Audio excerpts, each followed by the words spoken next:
Tezpur Kamalaprasad memorial স্কুলত ৰূপকোঁৱৰ জ্যোতিপ্ৰসাদ আগৰৱালাদেৱৰ 124 সংখ্যক জন্মদিন উদযাপন কৰা হয়। AITSৰ উদ্যোগত ৰূপান্তৰৰ শিল্পীজনৰ স্মৃতিত 3 শতাধিক ছাত্ৰ ছাত্ৰীৰ মাজত অনুষ্ঠিত হয় চিত্ৰাংকন প্ৰতিযোগিতা। বিশেষ মুহূৰ্তত ৰূপকোঁৱৰৰ ভতিজী মীনাক্ষী ভূঞা আগৰৱালাই সোঁৱৰণ কৰে শিল্পীজনৰ দেশপ্ৰেম, গান্ধীবাদ আৰু সংস্কৃতিৰ ৰূপান্তৰৰ শিল্পী ৰূপকোঁৱৰ জ্যোতিপ্ৰসাদ আগৰৱালাদেৱৰ আজি জন্মদিন। আমি সমগ্ৰ অসমৰ লগতে দেশবাসীয়ে তেওঁক মহান দিনটোত স্মৃতিচাৰণ কৰিছে।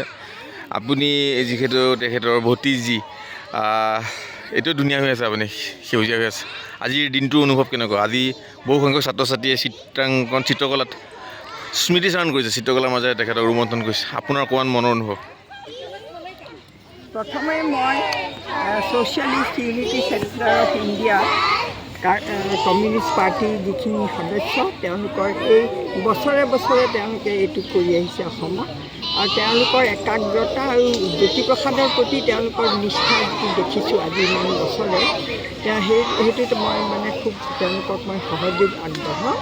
আৰু মোৰ স্কুলখন যেতিয়া ইমান সামান্য স্কুল এখন, কিন্তু মই যদি তাৰেও এনেকৈ এটা তেওঁলোকক সহায় কৰি দিব পাৰোঁ, যিটো এটা ডাঙৰ উদ্দেশ্য, সেইটোৱে। আৰু মোৰ সদায় মই ভাবোঁ যে জ্যোতিপ্ৰসাদৰ কথা ক'বলৈ ল'ৰা ছোৱালীক আমি কৰ্মেৰেহে কৰিব লাগে।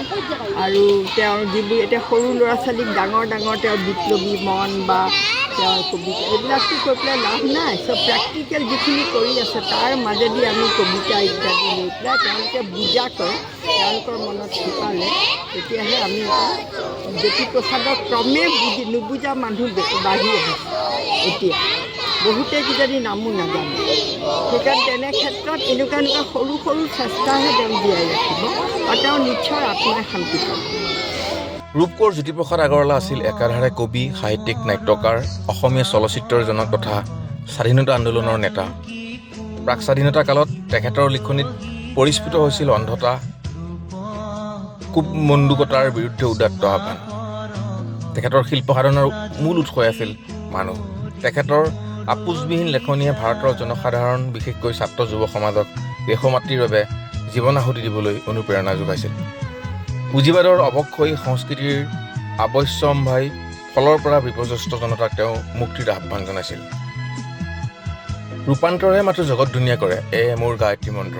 ৰূপান্তৰৰ শিল্পী ৰূপকোঁৱৰ জ্যোতিপ্ৰসাদ আগৰৱালাদেৱৰ যিগৰাকী পুৰুষক আমি অসমীয়া চিনেমাৰ পিতামহ বুলি কওঁ, তেওঁক 1938 চনত বকুল বনৰ কবি আনন্দ চন্দ্ৰ বৰুৱাই ৰূপকোঁৱৰ অভিধাৰে বিভূষিত কৰিছিল।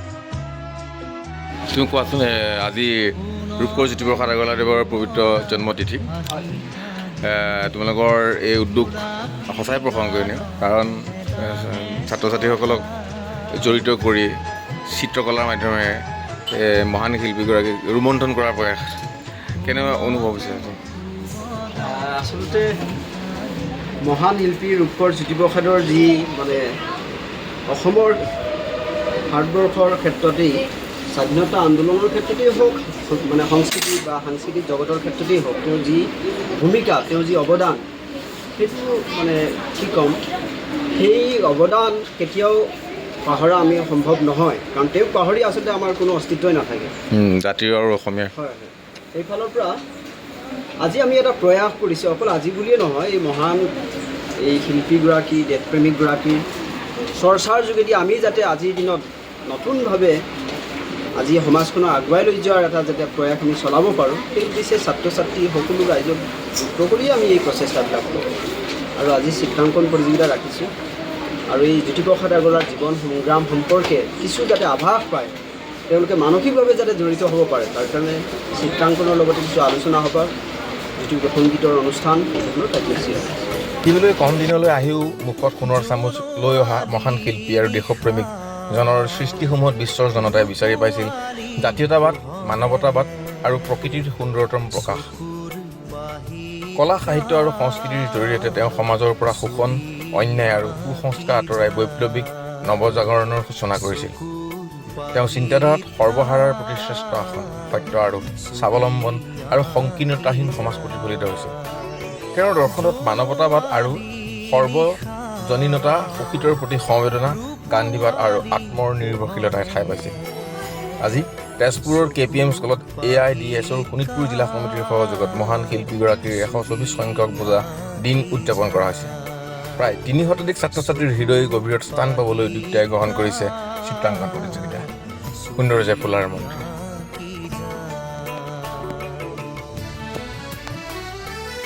ৰূপান্তৰ শিল্পী তেওঁ নিজেও কৈছে যে ৰূপান্তৰ জগত ধুনীয়া কৰে, মোৰ গায়ত্ৰী মন্ত্ৰ। তেখেতৰ শেষৰ সময়খিনি বহুতে অলপ আলোচনা কৰে, লেফটিজমৰ ওপৰত আলোচনা কৰে। তেখেতে সঁচাকৈ সেই মুহূৰ্তখিনি আঁকোৱালি লৈছিল নেকি বাৰু? মোৰতো খুব লাগে যেনেকৈ আমিও সাধাৰণ মানুহ, কিন্তু সাধাৰণ মানুহে যেনেকৈ আমিও আজিকালি আমি চেণ্টাৰত আছোঁ। আমি হয়তো লেফটিৰ মানে পলিচি কিছুমান কথা ভাল নাপাওঁ, মানে তেওঁলোকৰ কিছুমান নীতি আৰু তেওঁলোকৰ কিছুমান তথাপিও তাৰ মাজতে তেওঁ সদায় সমন্বয়ৰ কথা কৈছিল। সমন্বয়ৰ কথা কৈছিল। সেইটো কথাত মানে তেওঁ যিটো আৰু তেওঁ মই যিখিনি পঢ়িলোঁ, বিশেষকৈ হেমাংগ বিশ্বাসৰ লেখাত পঢ়িলোঁ, তাত তেওঁ এটা কমিউনিষ্টৰ মাজত যিটো হেৰি আছিল, তেওঁলোকৰ যিটো জনতাক যিটো মানে যি ধৰণে তেওঁ মানে জনতাক উন্মুক্ত কৰাৰ যিটো মানে জনতাক চব কথাতে অনাটো সাধাৰণ জনতা, সেইটোত মানে জ্যোতিপ্ৰসাদে সাংঘাতিক একাগ্ৰতা বোধ কৰিছিল বুলি মোৰ দেউতা শ্ৰী কমলা প্ৰসাদ আগৰৱালাক কৈছিল, স্বৰ্গীয় কমলা প্ৰসাদ আগৰৱালা।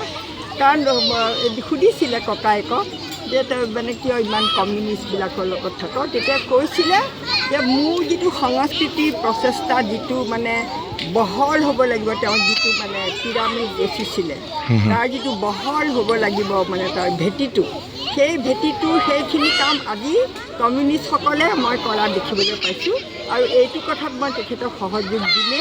কিন্তু এনে পৰিয়াল হিচাপে মই জানো যে তেওঁ বা তেওঁৰ ছোৱালীকেইজনীও কয় যে শেষলৈকে গান্ধীজীৰ আদৰ্শটো খুব মানিছিল, সেইটো তেওঁ কেতিয়াও ত্যাগ কৰা নাছিল। আৰু মই জনাত তেওঁ হেৰি হোৱা নাছিলে, তেওঁ সেই সাংস্কৃতিক যিটো গণনাট্য সংঘ তাৰহে প্ৰেচিডেণ্ট হৈছিলে, কিন্তু কমিউনিষ্ট পাৰ্টীৰ সদস্য হিচাপে হোৱা নাছিল। কিন্তু কিছুমান যিটো আমি মানে গান দেখোঁ, যে তোৰে মোৰে আলোকৰে যাত্ৰা, তাৰ প্ৰত্যেকটো হেৰিটো মানে আমাৰ যদি আপুনি মানে ঠেক অৰ্থলৈ নিব খোজে, কমিউনিজিমৰ হেৰিত যদি নিবলৈ খোজে, তেতিয়া সেই গানটোতো পূৰা কমৰেডক মাতিছে, একেলগে সতীৰ্থ মোৰ, একেলগে আমি যাত্ৰা কৰোঁ আৰু নতুন জীৱন। তাৰমানে কি আছিলে, তেওঁ মানে যেনেকৈ মোৰে ভাৰতৰটো যেতিয়া লিখিছিল, লেখোঁতে বা এইবিলাক গানত আমি দেখিবলৈ পাওঁ, যদিও ভাৰতবৰ্ষখন ইমান পুৰণি, যাক তেওঁ প্ৰণতি বুলি তেওঁ সেই সংস্কৃতিটোক তেওঁ শ্ৰদ্ধা কৰিছে, কিন্তু এখন আচলতে নতুন দেশ, নতুন এখন গণতন্ত্ৰত জন্ম হৈছিল। চ' সেউজীয়া শব্দটো তেওঁ খুব ব্যৱহাৰ কৰিছে। চ' সেই জনতাক যাতে তেওঁ মানে বুজি পালে কংগ্ৰেছৰ লগত মুভমেণ্ট কৰোঁতে, তেতিয়া তেওঁ দেখিলে যে নহয়, আমি জনতাক কোনো দিনে পাহৰিব নালাগে। আৰু যিটো শক্তিয়ে সেইটো কৰিছিলে, মানে তাত সেই সময়ত মানে জনতাৰ লগত থাকি কংগ্ৰেছে পাৱাৰ পাই পেলাইতো অলপ হেৰি তেওঁতো দেখিলে যে কংগ্ৰেছৰ নেতাসকলে যিটো তেওঁ ভাবিছিল, তাতকৈ তেওঁলোক যেন অলপ ক্ষমতা পাই অলপ আঁতৰি যোৱা যেন পালে। অৱশ্যে মই তেখেত ঢুকাওঁতে 8 বছৰ আছিলোঁ আৰু মোক খুব ভতিজী বুলি চিনাকি কৰি দিয়ে। আচলতে মই তেওঁক পঢ়ি লোকৰ পৰা শুনি তেওঁৰ যিটো মই ভতিজী হ'লেই যে তেওঁক মই মানিম এইটো নহয়, কিন্তু তেওঁৰ লিখনি, তেওঁৰ আদৰ্শ, তেওঁৰ কৰ্মৰাজিয়ে মোৰ আদৰ্শ। ভাল লাগিল বাইদেউ, আপোনাৰ বহুত কথাই আমাক উপকৃত কৰিলে, নতুন প্ৰজন্মই আমি প্ৰবাহিত কৰিব পাৰিম। তেখেতক শ্ৰদ্ধা জনাইছোঁ। সুন্দৰজে ফুলাৰ মন্ত্ৰ। তুমি কোৱাচোন, আজি ৰূপকোঁৱৰ জ্যোতিপ্ৰসাদ আগৰৱালাদেৱৰ পবিত্ৰ জন্মতিথি, তোমালোকৰ এই উদ্যোগ সঁচাই প্ৰশংসনীয়, কাৰণ ছাত্ৰ ছাত্ৰীসকলক জড়িত কৰি চিত্ৰকলাৰ মাধ্যমেৰে মহান শিল্পীগৰাকীক ৰোমন্থন কৰাৰ প্ৰয়াস, কেনেকুৱা অনুভৱ হৈছে?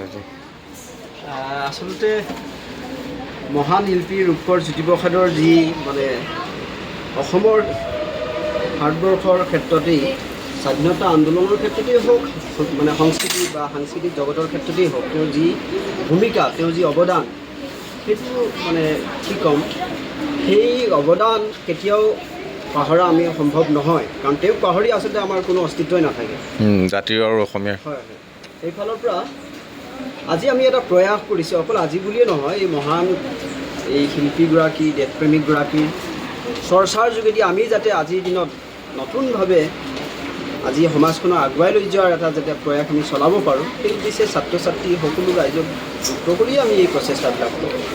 আৰু আজি চিত্ৰাংকন প্ৰতিযোগিতা ৰাখিছোঁ আৰু এই জ্যোতিপ্ৰসাদ আগৰৱালাৰ জীৱন সংগ্ৰাম সম্পৰ্কে কিছু যাতে আভাস পায়, তেওঁলোকে মানসিকভাৱে যাতে জড়িত হ'ব পাৰে, তাৰ কাৰণে চিত্ৰাংকনৰ লগতে কিছু আলোচনা সভা, সংগীতৰ অনুষ্ঠান এই ধৰণৰ কাৰ্যসূচী ৰাখিছোঁ।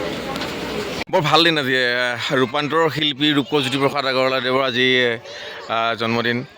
আমি সমগ্ৰ অসমৰ লগতে দেশবাসীয়ে তেওঁক মহান দিনটোত স্মৃতিচাৰণ কৰিছে। আপুনি যিহেতু তেখেতৰ ভতিজী, এইটো ধুনীয়া হৈ আছে, আপুনি সেউজীয়া হৈ আছে। আজিৰ দিনটোৰ অনুভৱ কেনেকুৱা? আজি বহুসংখ্যক ছাত্ৰ ছাত্ৰীয়ে চিত্ৰকলাত স্মৃতিচাৰণ কৰিছে, চিত্ৰকলাৰ মাজেৰে তেখেতক ৰোমন্থন কৰিছে। আপোনাৰ অকণমান মনৰ অনুভৱ? প্ৰথমে মই socialist unity centre of India communist পাৰ্টীৰ যিখিনি সদস্য, তেওঁলোকৰ এই বছৰে বছৰে তেওঁলোকে এইটো কৰি আহিছে অসমত, আৰু তেওঁলোকৰ একাগ্ৰতা আৰু জ্যোতিপ্ৰসাদৰ প্ৰতি তেওঁলোকৰ নিষ্ঠা যিটো দেখিছোঁ আজি ইমান বছৰে, সেইটোত মই মানে খুব তেওঁলোকক মই সহযোগ আগবঢ়াওঁ। আৰু মোৰ স্কুলখন যেতিয়া ইমান মানে সামান্য স্কুল এখন, কিন্তু মই যদি তাৰেও এনেকৈ এটা তেওঁলোকক সহায় কৰি দিব পাৰোঁ, যিটো এটা ডাঙৰ উদ্দেশ্য, সেইটোৱে। আৰু মোৰ সদায় মই ভাবোঁ যে জ্যোতিপ্ৰসাদৰ কথা ক'বলৈ ল'ৰা ছোৱালীক আমি কৰ্মেৰেহে কৰিব লাগে। আৰু তেওঁৰ যিবোৰ এতিয়া সৰু ল'ৰা ছোৱালীক ডাঙৰ ডাঙৰ তেওঁৰ বিপ্লৱী মন বা তেওঁৰ কবিতা এইবিলাকতো কৈ পেলাই লাভ নাই। চব প্ৰেক্টিকেল যিখিনি কৰি আছে তাৰ মাজেদি আমি কবিতা ইত্যাদি লৈ পেলাই তেওঁলোকে বুজা কৰে, তেওঁলোকৰ মনত শিকালে, তেতিয়াহে আমি এটা জ্যোতিপ্ৰসাদক ক্ৰমে নুবুজা মানুহ বাঢ়ি আহিছে। এতিয়া বহুতে কিজানি নামো নাজানে, সেইকাৰণে তেনে ক্ষেত্ৰত এনেকুৱা এনেকুৱা সৰু সৰু চেষ্টাহে তেওঁ জীয়াই ৰাখিব আৰু তেওঁ নিশ্চয় আত্মাই শান্তি পাব। জ্যোতিপ্ৰসাদ আগৰৱালা ৰূপান্তৰ শিল্পী, তেওঁ নিজেও কৈছে যে ৰূপান্তৰ জগত ধুনীয়া কৰে, মোৰ গায়ত্ৰী মন্ত্ৰ। তেখেতৰ শেষৰ সময়খিনি বহুতে অলপ আলোচনা কৰে, লেফটিজিমৰ ওপৰত আলোচনা কৰে। তেখেতে সঁচাকৈ সেই মুহূৰ্তখিনি আঁকোৱালি লৈছিল নেকি বাৰু? মোৰতো খুব লাগে যেনেকৈ আমিও সাধাৰণ মানুহ, কিন্তু সাধাৰণ মানুহে যেনেকৈ আমিও আজিকালি আমি চেণ্টাৰত আছোঁ, আমি হয়তো লেফটিৰ মানে পলিচি কিছুমান কথা ভাল নাপাওঁ, মানে তেওঁলোকৰ কিছুমান নীতি আৰু তেওঁলোকৰ কিছুমান, তথাপিও তাৰ মাজতে তেওঁ সদায় সমন্বয়ৰ কথা কৈছিল। সমন্বয়ৰ কথা কৈছিলে সেইটো কথাত মানে তেওঁ যিটো, আৰু তেওঁ মই যিখিনি পঢ়িলোঁ, বিশেষকৈ হেমাংগ বিশ্বাসৰ লেখাত পঢ়িলোঁ, তাত তেওঁ এটা কমিউনিষ্টৰ মাজত যিটো হেৰি আছিল, তেওঁলোকৰ যিটো জনতাক যিটো মানে যি ধৰণে তেওঁ মানে জনতাক উন্মুক্ত কৰাৰ যিটো মানে জনতাক চব কথাতে অনাটো সাধাৰণ জনতা, সেইটোত মানে জ্যোতিপ্ৰসাদে সাংঘাতিক একাগ্ৰতা বোধ কৰিছিল বুলি মোৰ দেউতা শ্ৰী কমলা প্ৰসাদ আগৰৱালাক কৈছিল, স্বৰ্গীয় কমলা প্ৰসাদ আগৰৱালা। কাৰণ সুধিছিলে ককায়েকক যে তই মানে কিয় ইমান কমিউনিষ্টবিলাকৰ লগত থাক, তেতিয়া কৈছিলে যে মোৰ যিটো সংস্কৃতিৰ প্ৰচেষ্টা যিটো মানে বহল হ'ব লাগিব, তেওঁ যিটো মানে পিৰামিড ৰচিছিলে তাৰ যিটো বহল হ'ব লাগিব মানে তাৰ ভেটিটো, সেই ভেটিটোৰ সেইখিনি কাম আজি কমিউনিষ্টসকলে মই কৰা দেখিবলৈ পাইছোঁ। আৰু এইটো কথাত মই তেখেতক সহযোগ দিমেই। কিন্তু এনে পৰিয়াল হিচাপে মই জানো যে তেওঁ বা তেওঁৰ ছোৱালীকেইজনীয়েও কয় যে শেষলৈকে গান্ধীজীৰ আদৰ্শটো খুব মানিছিল, সেইটো তেওঁ কেতিয়াও ত্যাগ কৰা নাছিল। আৰু মই জনাত তেওঁ হেৰি হোৱা নাছিলে, তেওঁ সেই সাংস্কৃতিক যিটো গণনাট্য সংঘ তাৰহে প্ৰেচিডেণ্ট হৈছিলে, কিন্তু কমিউনিষ্ট পাৰ্টীৰ সদস্য হিচাপে হোৱা নাছিল।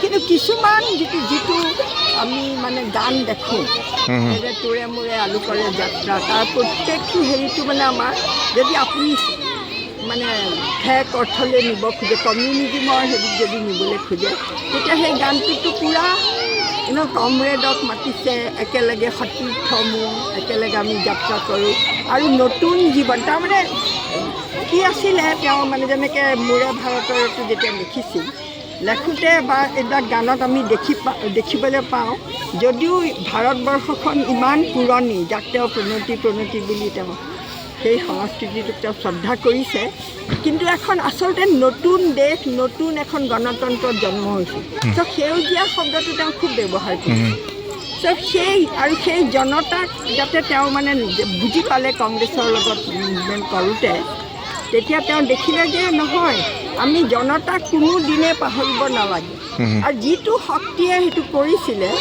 মানে তাত সেই সময়ত মানে জনতাৰ লগত থাকি কংগ্ৰেছে পাৱাৰ পাই পেলাইতো অলপ তেওঁতো দেখিলে যে কংগ্ৰেছৰ নেতাসকলে যিটো তেওঁ ভাবিছিল তাতকৈ তেওঁলোক যেন অলপ ক্ষমতা পাই অলপ আঁতৰি যোৱা যেন পালে অৱশ্যে মই তেখেত ঢুকাওঁতে 8 বছৰ আছিলোঁ আৰু মোক খুব ভতিজী বুলি চিনাকি কৰি দিয়ে আচলতে মই তেওঁক পঢ়ি লোকৰ পৰা শুনি তেওঁৰ যিটো মই ভতিজী হ'লেই যে তেওঁক মই মানিম এইটো নহয় কিন্তু তেওঁৰ লিখনি তেওঁৰ আদৰ্শ তেওঁৰ কৰ্মৰাজিয়ে মোৰ আদৰ্শ ভাল লাগিল বাইদেউ আপোনাৰ বহুত কথাই আমাক উপকৃত কৰিলে নতুন প্ৰজন্মলৈ আমি প্ৰবাহিত কৰিব পাৰিম তেখেতক শ্ৰদ্ধা জনাইছোঁ সুন্দৰ যে ফুলাৰ মন্ত্ৰ